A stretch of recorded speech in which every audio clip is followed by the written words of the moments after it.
नमस्कार विद्यार्थी मित्रांनो, कसे आहात सगळे? मी सोनाली स्वागत करते तुमच्या सगळ्यांचं. मित्रांनो, MPSC मार्फत समाजकल्याण अधिकारी ग्रुप बी ह्या पदासाठी परीक्षा होणार आहे. अर्थातच आता समाजकल्याण अधिकारी म्हटल्यावर यामध्ये समाजकल्याण अध्ययन या विषयावर नक्कीच खूप जास्त भर असणार आहे. यामध्ये आता समाजकल्याण अध्ययन प्रश्नांची संख्या ही जास्त असणार आहे. तर आजच्या सेशन्समध्ये आपण समाजकल्याण अधिकारी ग्रुप बी या पदासाठी 2012 साली जो पेपर झाला होता त्याची PYQ आज आपल्याला बघायची आहे. आता PYQ बघण्याचा उद्देश हाच आहे की आपल्याला आयोगाने कुठल्या मुद्द्यांवर प्रश्न विचारले आहे आणि यामध्ये प्रश्नांचा भर म्हणजे प्रश्नांचं वेटेज किती होतं हे आपल्याला दिसणार आहे आणि आपल्याला आपल्या अभ्यासासाठी योग्य ती दिशा भेटणार आहे. तर क्वेश्चन नंबर 61 बघा. क्वेश्चन नंबर 61 आहे, UGCने समाजकार्य शिक्षणासाठी तिसरी आढावा समिती कोणत्या साली स्थापन केली होती? UGC म्हणजेच अर्थातच युनिव्हर्सिटी ग्रँट कमिशन. ओके, तर कोणत्या साली स्थापन केली होती? तर ऑप्शनमध्ये बघा 2000, 2001, 2002 की 2003 साली. तर याचं योग्य उत्तर आहे मित्रांनो 2001 साली आयोगाने ही समिती तिसरी आढावा समिती स्थापन केली होती. आता क्वेश्चन नंबर 62 बघा. व्यावसायिक समाज कार्यकर्त्याची नीतिमूल्ये टाटा सामाजिक विज्ञान संस्थेने, जी मुंबई येथे आहे, तर टाटा सामाजिक विज्ञान संस्थेने ती कोणत्या साली ही नीतिमूल्ये तयार केली होती? ऑप्शनमध्ये बघा 1995, 96, 97 आणि 98 असे दिले. तर याचं योग्य उत्तर आहे 1997 साली ही नीतिमूल्ये तयार केलेली होती. आता जोड्या लावा प्रश्न आहे. क्वेश्चन नंबर 63 आहे आणि जोड्या लावा प्रश्न विचारला आहे. तर यामध्ये बघा कोनप्का दिलं आहे, मेरी रिचमंड, मुरे रॉस आणि पॉलन यंग असं दिलेलं आहे. तर जे कोनप्का आहे ना यांचं group work in children institutions होतं. Group work in children institution. आता ऑप्शनमध्ये बघा अचं थर्ड कुठे दिसते? इथे ऑप्शन नंबर थर्डमध्येच थर्ड हे दिसते Konopka group work in children institutions. त्याचबरोबर मेरी रिचमंड हे सोशल डायग्नोसिस आहे आणि मुरे रॉस हे कम्युनिटी ऑर्गनायझेशन आहे आणि पॉलन यंग हे scientific social survey and research आहे. तर अर्थातच option number third is correct answer असणार आहे. ओके, आता क्वेश्चन नंबर 64 बघा. समाजकार्य व्यक्ती स्वातंत्र्य व त्याच्या डॅश डॅश यावर विश्वास ठेवते. आता ऑप्शनमध्ये बघा ज्ञान, अज्ञान आणि शक्ती. अज्ञानावर विश्वास ठेवेल का? ऑप्शन 1 कट होईल. तर समाजकार्य व्यक्ती स्वातंत्र्य व त्याच्या कृतिशील क्षमतेवर विश्वास ठेवेल. ओके, अगदी कॉमन सेन्सने सोडवण्याचा हा प्रश्न आहे.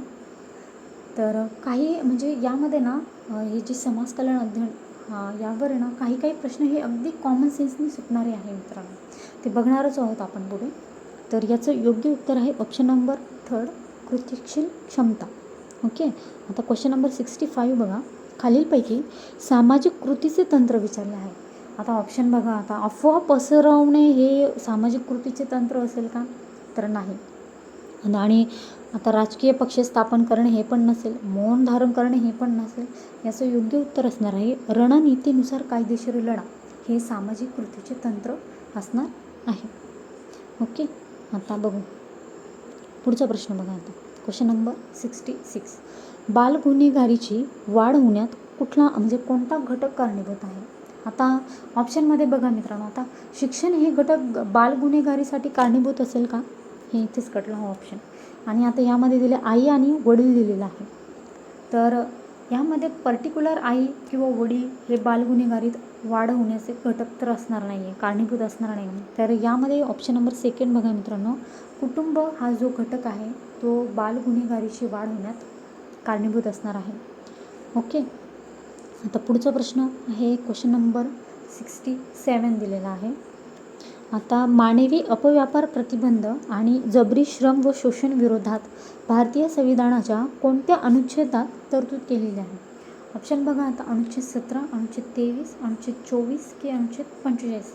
तर याचं योग्य उत्तर आहे मित्रांनो अनुच्छेद 23मध्ये ही तरतूद करण्यात आलेली आहे. Option number 2 is correct answer. तर क्वेश्चन नंबर 68 बघा मित्रांनो. बालविवाह प्रतिबंध कायदा विचारला आहे. बालविवाह प्रतिबंध कायदा खालीलपैकी कोणत्या साली पारित करण्यात आला आहे? आता हा जो बालविवाह प्रतिबंधक कायदा आहे हा स्वातंत्र्यपूर्वीच म्हणजे पारित करण्यात आलेला होता. तर ऑप्शन सेकंड आणि थर्डमध्ये बघा 1948 आणि 1961 दिले, हे नसणार आहे आणि वरीलपैकी कोणतेही नाही, हे पण कटणार आहे. तर 1929 साली 1929 साली हा कायदा पारित करण्यात आलेला होता. तर हा कायदा जो आहे तो 28 सप्टेंबरला 1929ला पारित केला होता. तर यामध्ये ना मुलाचे वय हे 18 वर्ष होते आणि मुलीचे जे वय होते हे 14 वर्ष होते. त्याचे जे प्रायोजक होते हरबिलास सारडा यांच्या नावाने ना शारदा म्हणून हा कायदा प्रसिद्ध आहे मित्रांनो, हे लक्षात ठेवा. शारदा म्हणून हा कायदा प्रसिद्ध आहे. तो option number second 1 is correct answer आहे. आता क्वेश्चन नंबर 69 बघा. आता रोजगार हमी योजनेत जनक आहे, पण ते कुठल्या? तर महाराष्ट्रातील रोजगार हमी योजनेचे जनक विचारलेलं आहे. कोणास मानले जाते? ऑप्शनमध्ये बघा आता मित्रांनो, यशवंतरावजी चव्हाण, वसंतराव नाईक, वि स पागे की बाळासाहेब भारदे. तर याचं योग्य उत्तर आहे मित्रांनो वि स पागे यांना महाराष्ट्रातील रोजगार हमी योजनेचे जनक म्हणून मानले जाते. वि स पागे म्हणजेच विठ्ठल सखाराम पागे यांचं हे पूर्ण नाव आहे. Okay, so option number third is correct answer. आता क्वेश्चन नंबर 70 बघा आता. सेल्डन बेकमच्या मते मद्यपान हे डॅश डॅश आहे, तर काय असणार आहे? मद्यपान ही देणगी असेल का? मद्यपान देणगी देता का तुम्ही मद्यपानाची? तर नाही. गरज पण असणार नाही आणि सवय पण असणार नाही. याचं योग्य उत्तर आहे व्याधी. मद्यपान ही व्याधी आहे. Option number 4 is correct answer. आता 71 क्वेश्चन्स बघा. क्वेश्चन नंबर 71 आहे. समाज कल्याण प्रशासनाच्या कार्याला अभिव्यक्त करण्यासाठी हा जो पोस्ट कार्ब आहे हे सूत्र कोणी दिले आहे मित्रांनो? आता यामध्ये मित्रांनो हे जे पोस्ट कार्ब आहे ना यामध्ये टी असे दिले आहे, ते टी नसून डी आहे मित्रांनो. ओके, तर डी आहे. हे जे पोस्ट कार्ब आहे हे एक संक्षिप्त रूप आहे, म्हणजे इन शॉर्ट फॉर्म आहे. तर तो कशाचा इन शॉर्ट फॉर्म आहे ते आपल्याला बघायचं आहे. ओके, तर याचं योग्य उत्तर आहे ना मित्रांनो सेकंड आहे. लुथर इथे ना मलिक दिले आहे मित्रांनो, हे लुथर मलिक नसून लुथर गुलिक असं आहे. इथे मिस्टेक झालेली आहे. ओके, हे लुथर मलिक नसून लुथर गुलिक यांनी हे सूत्र दिले होते. तर हे सूत्र ना 1935ला मांडलं होतं मित्रांनो. 1935ला ही संकल्पना मांडली होती पोस्ट कार्बची. तर गुलिकच्या शब्दात हे जे पोस्ट कार्ब आहे ना तर यामध्ये पी फॉर प्लॅनिंग आहे, ओ फॉर ऑर्गनायझिंग आहे, एस फॉर स्टाफिंग आहे आणि हे टी नसून डी आहे मित्रांनो. तर हे डी फॉर डायरेक्टिंग आहे आणि सी ओ कोऑर्डिनेटिंग आहे, आर फॉर रिपोर्टिंग आहे आणि बी फॉर बजेटिंग आहे. ओके, हे पोस्ट कार्ब हे संक्षिप्त रूप आहे. आता हे जे आहे ना 1937मध्ये अध्यक्ष रुझवेल्टच्या प्रशासकीय समितीचे हे सदस्य होते लुथर गुलिक आणि लिंडल उर्विक म्हणून यांनी हे पोस्ट कार्ब हे सूत्र तयार केलेले आहे. So option number second is correct answer आहे. आता क्वेश्चन नंबर 72 बघा मित्रांनो. नागरी हक्क संरक्षण कायदा 1955चा विचारला आहे. यामध्ये कोणास संरक्षण तरतुदी लागू होतात? आता ऑप्शन बघा. अल्पसंख्याक जातीची व्यक्ती, अनुसूचित जातीची व्यक्ती की अनुसूचित जमातीची व्यक्ती दिला आहे आणि अनुसूचित जातीची व्यक्ती. तर आणि क्वेश्चन ऑप्शन 4 आहे. वरीलपैकी 2 and 3 दिलं आहे. तर याचं योग्य उत्तर आहे मित्रांनो अनुसूचित जातीची जी व्यक्ती आहे यांना हे संरक्षण तरतुदी लागू होतात. Option number 3 is correct answer. आता क्वेश्चन नंबर 73 बघा. समाज कल्याण प्रशासन म्हणजे विशिष्ट व्यावसायिक कौशल्य वापरून डॅश डॅश रूपांतर सामाजिक कृतीत करणे होय. तर आता यामध्ये शासकीय योजनेचे, स्वयंसेवी संस्थांच्या योजनेचे, खाजगी योजनेचे की सामाजिक धोरणांचे? तर याचं योग्य उत्तर आहे मित्रांनो हे सामाजिक धोरणांचे रूपांतर सामाजिक कृतीत करणे होय समाज कल्याण प्रशासन म्हणजे. Okay, so option number 4 is correct answer. आता 74 बघा मित्रांनो. तर समाज कल्याण प्रशासनाचे तत्त्वज्ञान कशावर आधारित आहे? आता समाज कल्याण म्हणजे आपण हे मानवतासाठीच वापरतो, माणसांच्या कल्याणासाठीच हे आपण समाज कल्याण प्रशासन करतो. तर याचं योग्य उत्तर आहे मित्रांनो, आता मानवतावाद ऑप्शनमध्ये दिलेलं आहे. तर याचं योग्य उत्तर आहे मानवतावाद. हे समाज कल्याण प्रशासनाचे म्हणजे तत्त्वज्ञानावर आधारित आहे. Option number 1 is correct answer. Question number 75 बघा. भारतात प्रथम कोठे 1922मध्ये बाल न्यायालय सुरू करण्यात आलं? तर बाल न्यायालय हे कोलकाता येथे 1922मध्ये सुरू करण्यात आलेले आहे. ओके. आता पुढचा प्रश्न बघा. Question number 76. खालीलपैकी प्रामुख्याने माणसाचे व्यक्तिमत्व कोण घडवतो? अगदी कॉमन सेन्सनी सुटणारा प्रश्न आहे मित्रांनो हा. तर आता व्यक्तिमत्व कोण घडवतो? तर यामध्ये सवयी दिले, परिवेश दिले, वर्तन दिले आणि स्वभाव दिले. तर यामध्ये ना योग्य उत्तर हे परिवेश आहे. आता परिवेश काय आहे? तर परिवेश त्याला आपण वातावरण असे पण म्हणू शकतो. हे जे परिवेश म्हणजे वातावरण जे आहे ते माणसाचे व्यक्तिमत्व घडवितो. ऑप्शन नंबर 2 करेक्ट आन्सर आहे. आता क्वेश्चन नंबर 77 बघा. व्यक्ती समाजात कसे जीवन जगेल याची निश्चिती कोण करते? हा पण एकदम कॉमन सेन्सनी सुटणारा प्रश्न आहे मित्रांनो. आता समाजात कसे जीवन घडेल हे तर नक्कीच आता संस्था ठरवणार आहे का, निश्चित करणार आहे का आपलं जीवन कसं आपण जगेल असं? मित्र पण करणार आहेत का? तर याचं योग्य उत्तर आहे मित्रांनो कुटुंब. कुटुंब हे व्यक्ती समाजात कसे जीवन जगेल याची निश्चिती करत असते. ऑप्शन नंबर 2 करेक्ट आहे. आता क्वेश्चन नंबर 78 बघा. व्यक्तिमत्वात व्यक्तीचे डॅश डॅश यांचा अंतर्भाव असतो. ओके. तर आता सामाजिक संबंध, नातेसंबंध, धर्म, जात की विचार, भावना? अर्थातच विचार आणि भावना यांचा अंतर्भाव असतो. ऑप्शन नंबर 4 करेक्ट आहे. ओके. आता पुढचा प्रश्न बघा. Question number 79. ऑल पार्टच्या नवीन सुधारित व्याख्येनुसार व्यक्तीचे वैशिष्ट्यपूर्ण वर्तन व विचार निर्धारित करणे आणि तिच्या अंतर्गत असणारे डॅश डॅश संस्थांचे गतिशील संघटन म्हणजे व्यक्तिमत्व होय. तर मानसिक, बौद्धिक, शारीरिक की मानस जैविक? तर आता वर्तन आणि विचार म्हटल्यावर मित्रांनो यामध्ये ना मानस जैविक हे संस्थांचे गतिशील संघटन म्हणजेच व्यक्तिमत्व विकास होय. Option number 4 is correct answer. तर क्वेश्चन नंबर 80 बघा. Question number 80. विचार, कल्पनाशक्ती, स्मरण, एकात्मता, सामान्यीकरण यांच्या विकासासाठी खालीलपैकी कोणती शब्दयोजना केली जाते? आता ऑप्शनमध्ये बघा शारीरिक विकास, भावनात्मक विकास, बौद्धिक विकास आणि नैतिक विकास. मित्रांनो हा प्रश्न एकदम आपण म्हणजे कॉमन सेन्सने सुटणारा आहे. आता विचार, कल्पनाशक्ती, स्मरण, एकात्मता हे आपण कशाने करतो? बौद्धिकतेने करतो ना. आपण विचार करतो तो बुद्धीने करतो, कल्पना करतो ते बुद्धीने करतो. ओके. कॉमन सेन्स आहे ना हा.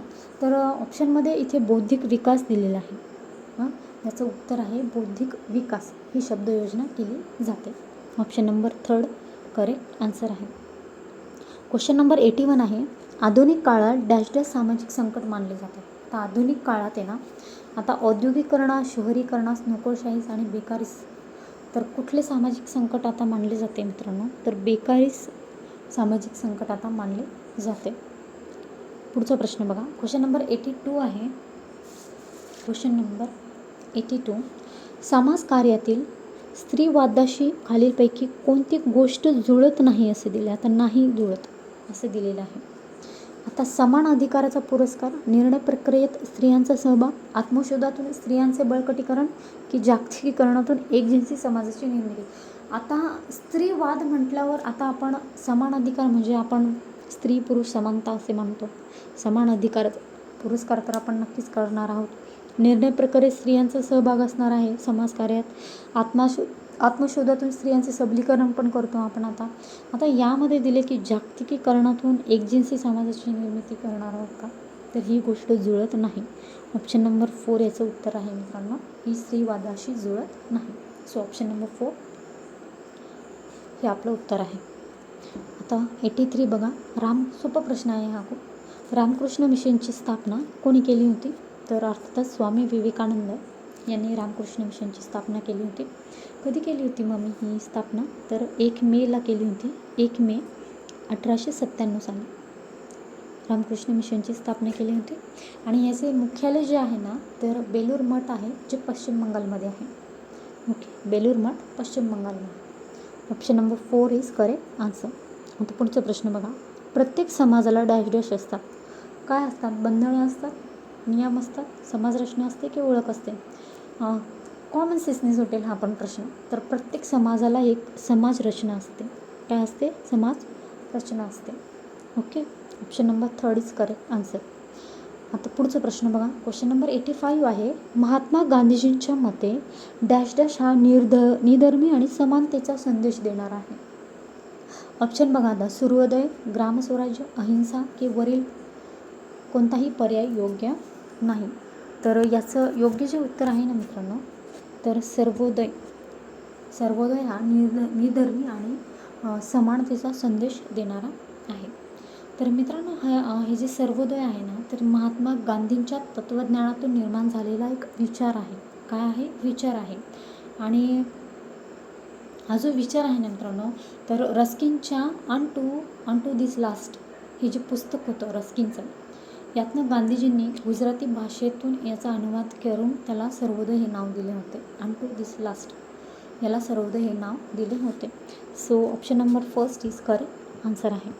आता क्वेश्चन नंबर 86 बघा. भारतात कोणत्या सालापासून सामुदायिक विकास कार्यक्रम राबवला जातो? तर ऑप्शनमध्ये आहे 1952, 1957, 1978 दिलं आणि वरीलपैकी कोणतेही नाही. तर याचं योग्य उत्तर आहे मित्रांनो 1952 सालापासून आपण सामुदायिक विकास कार्यक्रम सुरू करण्यात आलेला आहे. ओके, आता क्वेश्चन नंबर 87 बघा. आधुनिक समाजशास्त्र आणि व सामाजिक मानसशास्त्राच्या विकासात भरीव योगदान आपल्या स्व आणि समाज, सेल्फ अँड सोसायटी या सिद्धांताद्वारे देणारे समाजशास्त्रज्ञ कोण आहे? तर चार्ल्स हॉर्टन कुले, मॅक्स वेबर, इमिल डुर्कहेम की हर्बर्ट स्पेन्सर? तर याचं योग्य उत्तर आहे मित्रांनो मॅक्स वेबर. हे ह्या सिद्धांताद्वारे हे देणारे हे समाजशास्त्र आहे. स्व आणि समाज हा जो सिद्धांत आहे तर मॅक्स वेबर या समाजशास्त्राने देणारे आहे. Okay, so option number 2. तर क्वेश्चन नंबर 88 बघा. मानव हा समाजशील प्राणी आहे. Man is the social animal. Man is a social animal असे खालीलपैकी कोणी म्हटले आहे? तर ऑप्शनमध्ये बघा रुसो, कार्ल मार्क्स, ॲरिस्टॉटल की किंजले डेव्हिस? तर ॲरिस्टॉटल यांनी हे म्हटले आहे man is a social animal. हे ॲरिस्टॉटल यांनी म्हटलेले आहे. Option number 3. ओके, आता क्वेश्चन नंबर 89 बघा. आता गटांचे प्राथमिक गट आणि दुय्यम गट असे वर्गीकरण कोणी केलेले आहे? तर ऑप्शनमध्ये ना हे जे चार्ल्स हॉर्टन कुले आहे ना यांनी हे वर्गीकरण केलेले आहे. तर क्वेश्चन नंबर 19 बघा. 90. पुन्हा एकदा मॅक्स वेबर यांच्यावर क्वेश्चन आहे मित्रांनो. मॅक्स वेबर यामध्ये विचारलं होतं की सिद्धांत कोणी मांडला होता? समाज आणि स्व आणि समाज मॅक्स वेबरने मांडलेला आहे. त्यांच्यावरच पुढील प्रश्न विचारलेला आहे. मॅक्स वेबर यांनी प्राधिकार म्हणजेच ऑथॉरिटीच्या प्रकारात खालीलपैकी कशाचा अंतर्भाव केलेला नाही? प्रश्न निस्वार्थ अंतर्भाव केलेला नाही असं विचारलं. तर यामध्ये जो नियमबाह्य प्राधिकार आहे ना यांचा अंतर्भाव केलेला नाही. तर मग विवेक आणि कायदेशीर प्राधिकार, पारंपरिक अधिकार आणि करिश्मा प्राधिकार यांचा अंतर्भाव केलेला आहे. आणि नियमबाह्य प्राधिकार यांचा अंतर्भाव केलेला नाही. ऑप्शन नंबर 3 हे आपलं उत्तर आहे. आता क्वेश्चन नंबर 91 बघा. कर्मचारी राज्य विमा कायदा. कर्मचारी राज्य विमा कायदा किती साली अस्तित्वात आला हे विचारलेलं आहे. आता मित्रांनो आपल्याला म्हणजे बरेच जणांना जर साल माहीत नसेल तर यामध्ये पुढचा प्रश्न बघा मित्रांनो 92. राज्य कामगार विमा कायदा 1948 विचारलेला आहे. तर यामध्ये आपल्याला या आधीच्या प्रश्नाचं उत्तर भेटतं आहे मित्रांनो. तर 1948 हे या प्रश्नाचं योग्य उत्तर आहे मित्रांनो. ओके, आणि आता पुढचा प्रश्न जो आहे 92 यामध्ये राज्य कामगार विमा कायदा 1948 नुसार कामगारांना आरोग्य विमा व डॅश डॅश फायदे मिळतात. मग आता आरोग्य म्हटल्यावर नक्कीच वैद्यकीय फायदे मिळेल. ओके, कसला फायदा मिळतो? तर वैद्यकीय फायदे मिळतात. ऑप्शन नंबर 3 याचं योग्य उत्तर आहे. आता क्वेश्चन नंबर 93 बघा. भारतातील पंचायत राजची सुरुवात कोणत्या समितीच्या शिफारशीनुसार झाली आहे? तर ऑप्शनमध्ये बघा मित्रांनो, ही जी बलवंतराय मेहता समिती आहे ना, या समितीच्या शिफारशीनुसार झालेली आहे पंचायत राजची सुरुवात भारतात. Okay, so option number 3 is correct answer. आता क्वेश्चन नंबर 94 बघा. आता 94 आहे, अनुसूचित जाती अनुसूचित जमाती अत्याचार प्रतिबंध अधिनियम 1889 नुसार महाराष्ट्रात शिक्षा ठोठाविलेले जाण्याचे प्रमाण किती टक्के आहे? तर ऑप्शनमध्ये बघा मित्रांनो, यामध्ये ना 10% कमी शिक्षा ठोठावली जाते महाराष्ट्रात. Okay, option number 4 correct answer आहे. आता 95 बघा मित्रांनो, भारतीय सुधार शाळा कायदा कोणत्या साली पारित करण्यात आलेला आहे? भारतीय सुधार शाळा कायदा. आता ऑप्शनमध्ये बघा, आता 1897, 1881, 1930 की वरीलपैकी कोणतेही नाही. तर याचं योग्य उत्तर आहे मित्रांनो 1897 साली हा कायदा पारित करण्यात आला होता. आता 96 बघा, शारीरिक परिवर्तन, आत्मचेतना, कामचेतनेत वाढ, आदर्शवाद विरुद्ध वास्तववाद, समवयस्क संबंध इत्यादी खालीलपैकी मानवी विकासाचा कोणता टप्पा अधोरेखित करते? आता ऑप्शनमध्ये बघा, बाल्यावस्था दिली, किशोरावस्था दिली, प्रौढावस्था दिली आणि 1, 2, 3 दिले. वरील 1, 2, 3.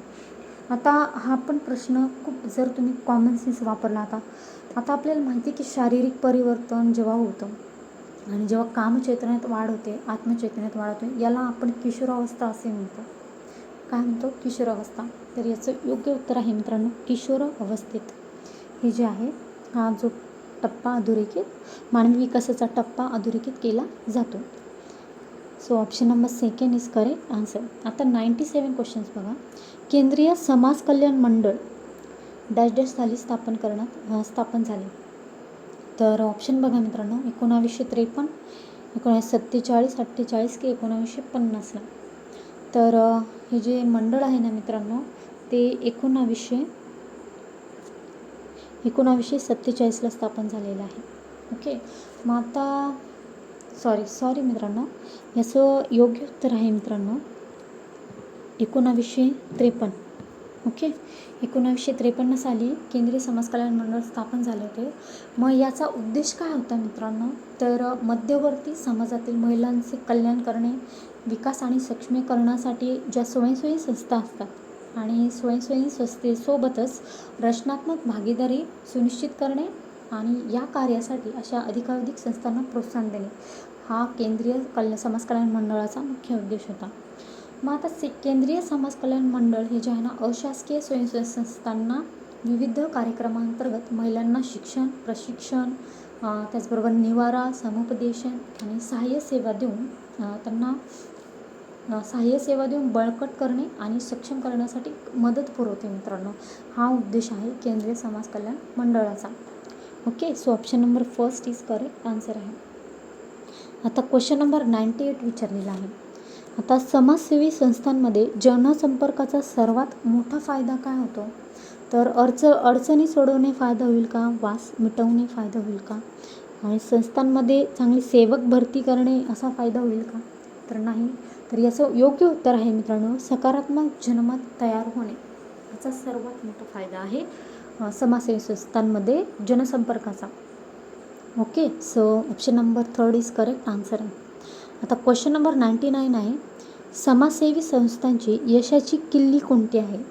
ओके, आता सभा घेणे ही यशाची किल्ली असेल का? कार्यक्रम घेणे असेल का? आर्थिक संपत्ती घेणे असणार आहे का? तर याचं योग्य उत्तर आहे समुदायाचा परिणामकारक आराखडा असणे. ओके, समुदायाचा परिणामकारक आराखडा असणे. So option number 2 is correct answer आहे. आता क्वेश्चन नंबर 100 बघा, भारत सेवक समाजाबद्दल विचारलं. आता भारत सेवक समाजाची स्थापना नामदार गोखले यांनी कोणत्या साली केलेली आहे? डायरेक्ट साल विचारलेला आहे. तर याचं योग्य उत्तर आहे मित्रांनो 1905 साली स्थापन केलं होतं. Okay, so option number 2 correct answer आहे. आता क्वेश्चन नंबर 101 बघा, राष्ट्रीय समाज कार्यकर्त्यांची संघटना, ओके, त्यालाच इन शॉर्ट NASW असं म्हणतो, ती किती साली स्थापन करण्यात आली होती? तर ऑप्शनमध्ये 1954 दिले, 55 दिले, 56 दिले आणि 57 दिलेलं आहे.